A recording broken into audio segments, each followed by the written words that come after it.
soal perilaku cabul dari salah satu guru ngaji, Ustadz di Pati, Jawa Tengah. Banyak sekali ajaran-ajaran termasuk ustadz-ustadz yang mengatakan bahwa sebejat-bejatnya orang Islam, sebajingan-bajingannya orang Islam, sejahat-jahatnya orang Islam pasti akan masuk surga. Saya tidak terima dengan hal seperti ini kalau kemudian adagium ini dikenakan kepada pelaku kejahatan moral yang di Pati. Agama seringkali dibajak sebagai modus untuk kejahatan-kejahatan kemanusiaan maupun kejahatan ekonomi dan terlebih lagi kejahatan seksual. Supaya apa? Perbuatan-perbuatan bejat, kejahatan-kejahatan moral tidak mengenal atribusi apapun. Bejat-bejat aja, bajingan-bajingan saja.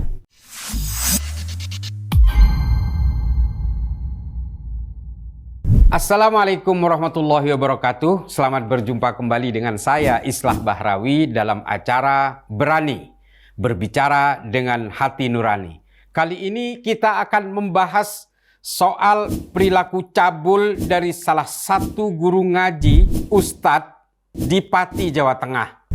Di mana kita tahu berita ini kemudian merebak kemana-mana sampai kemudian pesantrennya juga didemo oleh beberapa masyarakat sekitar yang ternyata dia dituding terlibat dalam pencabulan 50 santrinya. Di mana santrinya ini rata-rata adalah anak yatim dan anak miskin yang dihimpun dari berbagai desa dan diberikan ruang untuk belajar dalam pesantren itu.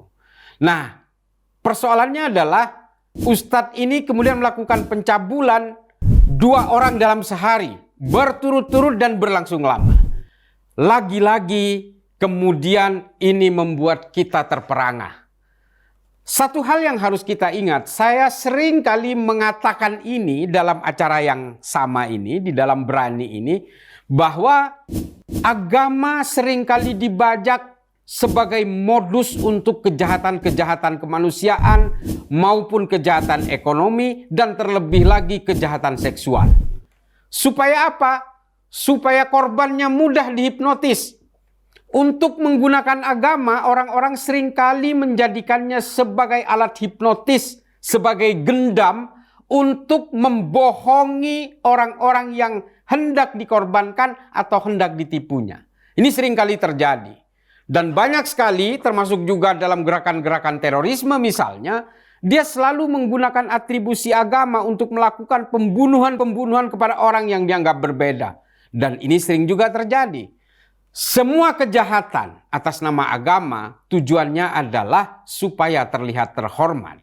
Moral dalam hal ini adalah persoalan personal. Banyak kemudian yang menuding ketika saya bersuara ini di media sosial, ya itu kan afiliasinya terhadap NU. Ajaran pesantren itu seperti Nahdlatul Ulama. Saya kemudian menjawab, perbuatan-perbuatan bejat, kejahatan-kejahatan moral tidak mengenal atribusi apapun. Bejat-bejat aja, bajingan-bajingan saja. Saya selalu mengatakan seperti itu. Dan di berbagai media sosial saya selalu mengatakan bahwa memang agama kemudian kehilangan garis-garis luhur dari kelahirannya ketika manusia menggunakan agama sebagai alat untuk menipu orang lain. Dan ini banyak terjadi.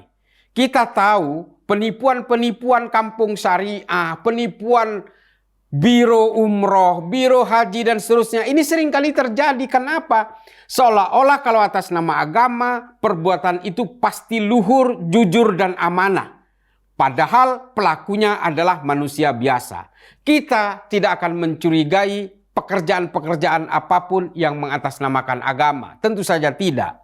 Banyak sekali orang yang berjuang dalam jalur agama, tapi betul-betul dalam konsep ketuhanan, konsep kemanusiaan dan moral.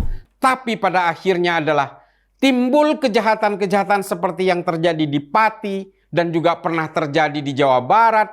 Bagaimana kemudian pencabulan-pencabulan ini juga terjadi. Di Jember juga pernah terjadi.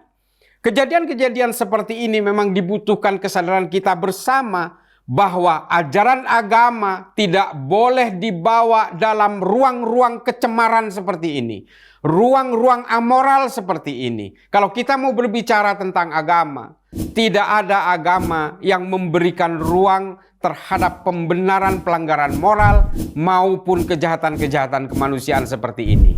Oleh karena itu, saya ingin mempertegas di sini, tidak ada atribusi apapun yang bisa membenarkan perbuatan-perbuatan kejahatan atas nama agama. Ustadz yang ada di Pati hari ini statusnya sudah tersangka, dan saya minta kepada para penegak hukum, lakukan pengadilan ini secepatnya, lalu buktikan kepada masyarakat bahwa tidak boleh lagi ada perbuatan-perbuatan seperti ini karena ada dua hal. Satu, dia mengkhianati agama. Yang kedua, dia telah mencemari nama-nama keluhuran agama. Termasuk juga Nahdlatul Ulama, Muhammadiyah, manhaj apapun, mazhab apapun, tidak ada ajaran-ajaran yang membenarkan perbuatan-perbuatan seperti ini. Jadi kepada masyarakat pada umumnya, semua atas nama agama ini kemudian kita harus menjaga keluhurannya. Hari ini saya menulis di media sosial. Kalau kemudian kita harus mengakui karena dia seorang muslim pelaku kejahatan ini, lalu kemudian kita menganggap sebejat-bejatnya orang muslim pasti akan masuk surga, saya tidak terima dengan pernyataan seperti ini. Banyak sekali ajaran-ajaran termasuk ustadz-ustadz yang mengatakan bahwa sebejat-bejatnya orang Islam, sebajingan-bajingannya orang Islam, sejahat-jahatnya orang Islam pasti akan masuk surga. Saya tidak terima dengan hal seperti ini kalau kemudian adagium ini dikenakan kepada pelaku kejahatan moral yang di Pati, yang di Jawa Barat, di Jember, dan beberapa pelaku-pelaku dan praktisi agama yang kemudian melakukan kejahatan-kejahatan moral seperti ini. Menurut saya, pernyataan-pernyataan seperti ini akan membuat lengah pemeluk agama.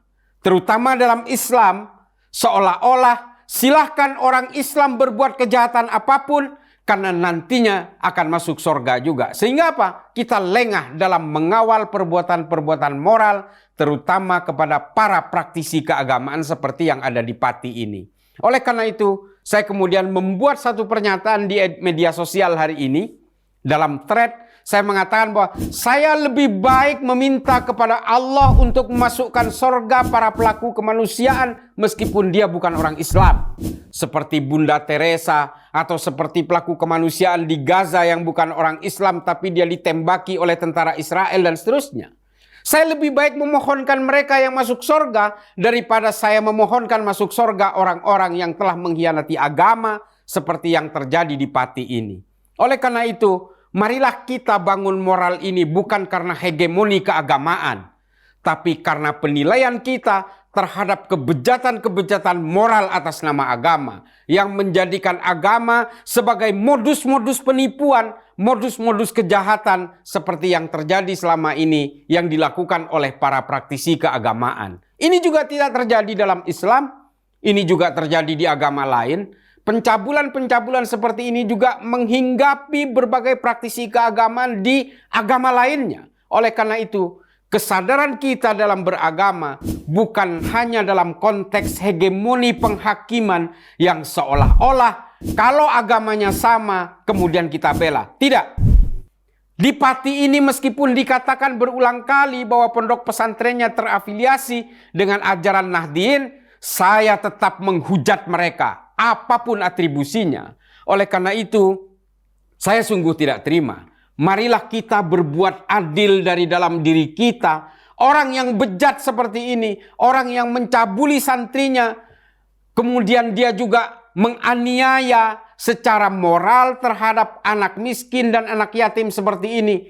Saya tidak terima dan saya menganggap tidak adil kalau kemudian dia dianggap akan masuk surga. Meskipun surga dan neraka, urusan akhirat adalah otoritas Allah Ta'ala, tapi setidaknya marilah kita tetap menjunjung tinggi kebaikan moral dari setiap pemeluk agama, apapun agamanya. Maka saya ingin mempertegas pernyataan saya secara pribadi di dalam media sosial, saya lebih baik memohonkan Bunda Teresa untuk masuk surga daripada pelaku-pelaku bejat di Pati yang mengaku beragama Islam, tapi nanti ujungnya akan masuk surga juga. Saya tidak terima. Marilah kita berbuat adil dari diri kita, meskipun kita pada akhirnya hanya bisa memohon untuk urusan akhirat, surga dan neraka ini. Oleh karena itu, marilah kita punya pandangan yang sama. Saya juga harus punya pandangan yang sama, bahwa alam akhirat adalah tempat satu-satunya keadilan setelah pengadilan Tuhan akan berlaku kepada siapapun. Kita harus meyakini bahwa akhirat adalah tempat yang paling adil, seadil-adilnya dari pengadilan. Oleh karena itu, saya meyakini bahwa orang-orang baik, apapun agamanya, insya Allah Tuhan juga akan memberikan tempat yang layak baginya. Oleh karena itu, saudara-saudaraku semua, marilah kita menjaga agama kita itu dengan perbuatan-perbuatan moral kita sebaik mungkin. Kita manusia tidak ada yang sempurna. Saya, Anda, dan beberapa orang lainnya di seluruh dunia ini tentu saja bukan malaikat. Semua punya peluang untuk berbuat jahat, tapi sebatas mana kita bisa mengendalikan kejahatan itu dari dalam nurani kita. Seberapa kuat kita menghalangi niat jahat kita untuk berbuat kejahatan kepada orang lain sejak tumbuh dari dalam hati nurani kita. Tetaplah berbicara sesuai hati nurani. Jangan pernah menahan-nahan apapun yang ada dalam pikiran kita. Untuk kebaikan moral, untuk kebaikan kita dalam beragama dan berbangsa. Kita dukung para penegak hukum untuk secepatnya bisa memberikan penindakan kepada ustadz yang dipati itu, apapun atribusinya, agar semua perbuatan-perbuatan ini tidak kemudian menular kepada yang lain. Sekali kita tidak bertindak tegas kepada perbuatan seperti ini, orang lain tentu saja akan menganggap bahwa penegakan hukum kita tidak berdaya lagi terhadap bangkitnya moral dan terhadap berbagai aksi-aksi kemanusiaan di mana kita harus saling melindungi dan saling menghormati satu sama lain. Itu saja, mudah-mudahan bisa menjadi manfaat. Wallahul muwaffiq ila aqwamit thoriq. Wassalamualaikum warahmatullahi taala wabarakatuh.